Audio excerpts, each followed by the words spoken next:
your institute found that 62% of Canadians, that's about 3 in 5 people, believe that over the past 5 years, crime has been rising in their community. So help us understand why Canadians are feeling this way.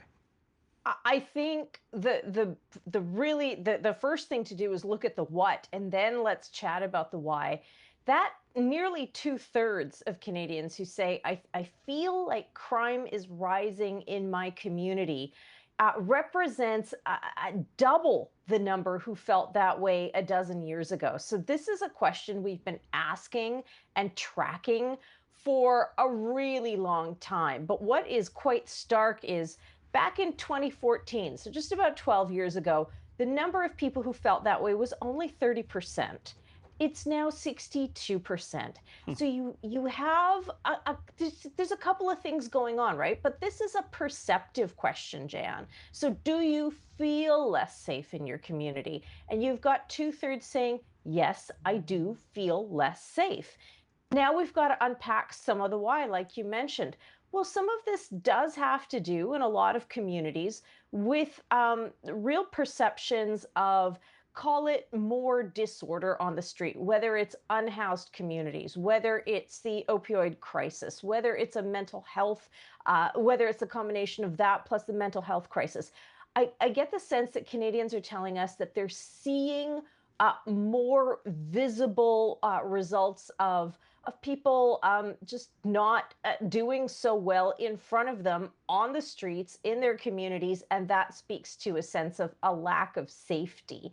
The interesting part of this, though, is when we look at violent crime in communities across the country, some of that is you see more in terms of property crime, but in terms of violent crime, stabbings, murder, that kind of thing, those numbers are actually have been over time declining. I think if we see here in Toronto, the homicide rates have nearly halved from the year before. So, on that note, help us understand demographics a little bit. What demographics groups are more afraid of crime right now? I think that one of the biggest drivers in terms of who's identifying crime and lack of safety in their communities, either as something as they're perceiving or as a top issue for them, there is such a political driving line along this. So, two things can be true at the same time. Number one, we're seeing more people across the political spectrum, regardless of how they vote, saying they feel less safe. And you also see this borne out in the data when we ask Canadians, what is the top issue for you? Again, 10, 12 years ago, the number of people saying crime and public safety issues, maybe 4%, 5%. Today, that number's at 20%. And you know what? Liberal voters are identifying it more. NDP voters are identifying it more. In Quebec, more Bloc voters. But the big driver here is the fact that conservative voters federally are most likely to be driving this, in part because maybe it's something that they are feeling more, but also because their leader, Pierre Poilievre, is talking about it a lot more.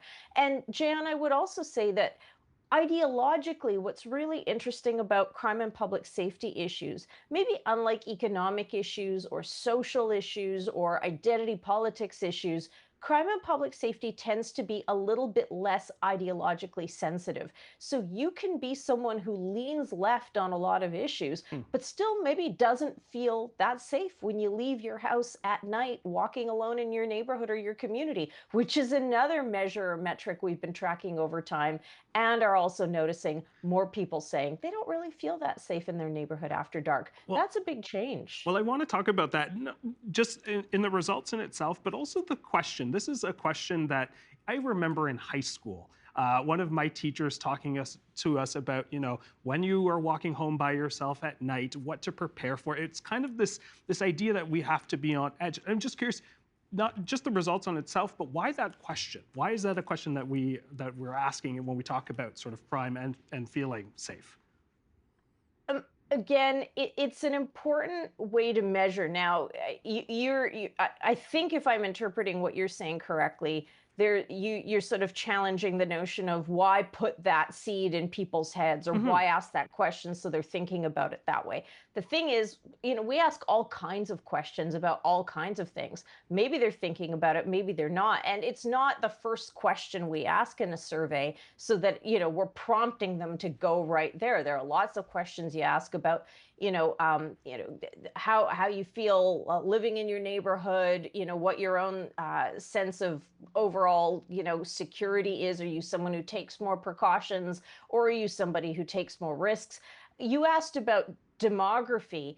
It's also a key question that goes back, 50, Hmm. 60, 70 years, particularly in terms of trying to understand how maybe people who are older, there's also sometimes a gender divide on this Yeah. issue, men walking alone at night versus women walking alone at night. So this is a very tried and true question that's been asked, in many jurisdictions in the US, in Canada, in Europe for many decades. And it is one part of several questions that are asked to sort of gauge people's experiences with their own personal safety, with property safety or security, and also financial safety and security.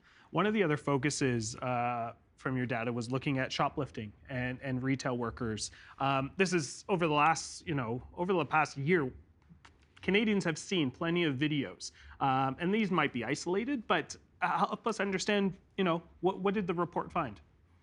Well, we did a special question to people working in retail. Are you noticing more shoplifting or attempts at shoplifting? Is this something that you're having to interact with?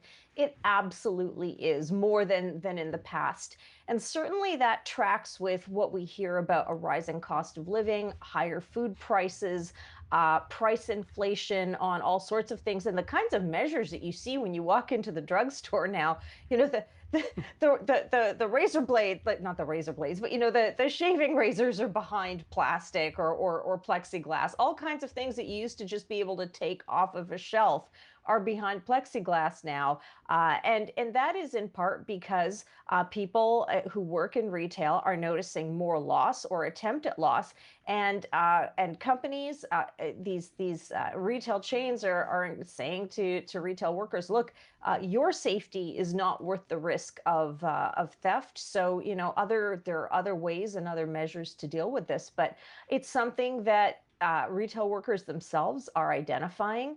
And Jan, there's another area of theft that really seems to be affecting so many more Canadians, and that's attempts or actual theft or successful theft in the Right. cybercrime area or in attempted fraud.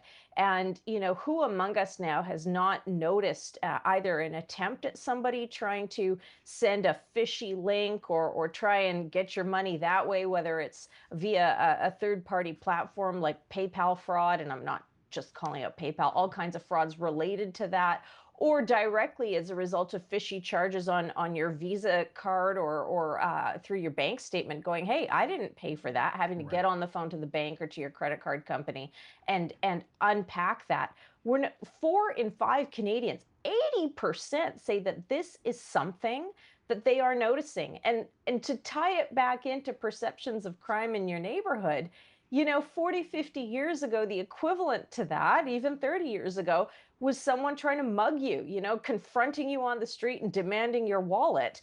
The thieves now are not trying to do this to you face to face. They're trying to do it by getting you to click mindlessly on something when you're not paying attention to get access to your information and try to defraud you. And that now seems to be modern day mugging. In our last 30 seconds, I do have to ask, when we talk about perception, Canadians Yeah. often compare themselves to the US. So I am curious, if we're looking at the data, does it tell us whether we're more fearful of crime than our neighbors to the south? It's such an interesting question, Jan, and it's one that really did make me shake my head. In Hmm. fact, we asked Americans where they are on this issue. And Canadians are actually more heightened to perceptions of lack of safety and increasing crime in their communities relative to the US, where we actually see Americans less likely to say that, yes, they think that crime is increasing over the last few years in their communities. And I don't know whether that's Americans becoming inured to crime and violence in their communities, or whether when your baseline is maybe gun violence on the streets, if you're experiencing less of it, as maybe people are in the United States in certain communities, we look to what's happening south of the border, and as Canadians, we would have a different perception of that. But Americans themselves more likely to say, yeah, crime is not increasing Hmm. in my communities compared to Canadians. That was a bit surprising to me. And unfortunately, that's where we're going to have to leave it. Shachi, thank you so much. Really appreciate your time on this. My pleasure. Take care, Jan.